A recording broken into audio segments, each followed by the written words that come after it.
The people who make me love humans. I consider myself a good person most of the time, but some people make me shy, make me reevaluate myself and wonder whether I'm callous, hard-hearted man. We make our estimations during comparison with others. The main surprise is that you can never predict who is saintly and who is not.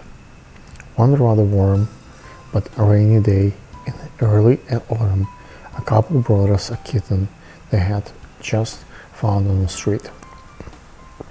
A regular stray kitten, and there was nothing cute about him aside from his age, dirty, full of fleas and hissing. And the kitten couldn't move. It looked like it was hit by the car. The X-rays show broken bones with serious damage on the hips. Plus, there were a lot of bruises. The conditions show that the kitten had lain in the street for at least 2 or 3 days. There were even larvae in its wounds. Even at first glance, it was evident that the bill for this kitten treatment would be around $3,000 to $4,000, maybe even more. Nobody would have condemned these people. They have chosen euthanasia, but they decide to pay for the treatment. We explained them that there would be additional charges. It's difficult to predict how long the kitten would have to stay in the hospital and what else we might find once he was out of urgent care. They agreed, not just one, but both wife and her husband.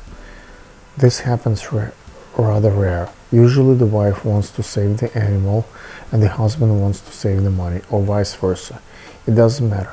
In my experience, those disputes are usually won by those who control the finance.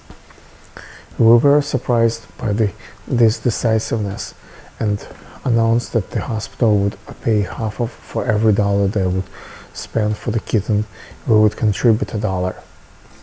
As the manager, I knew we would take a significant financial loss on the case, but I would have been ashamed not to do it.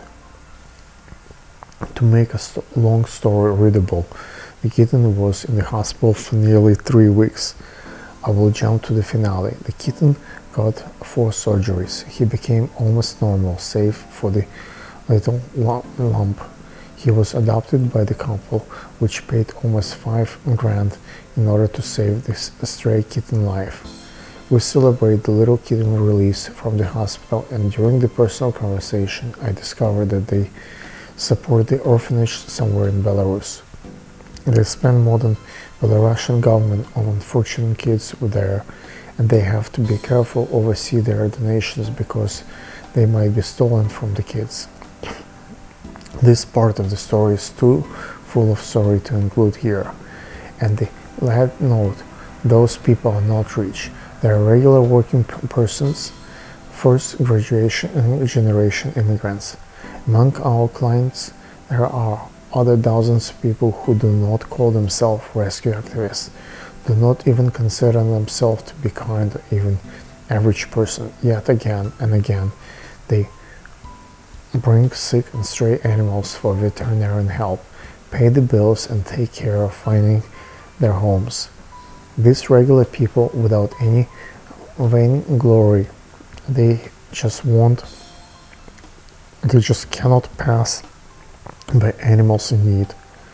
For some unknown reasons, other people walk down the same street and never see wounded or sick animals, but these people see them and do what they can. Be blessed, those kind people.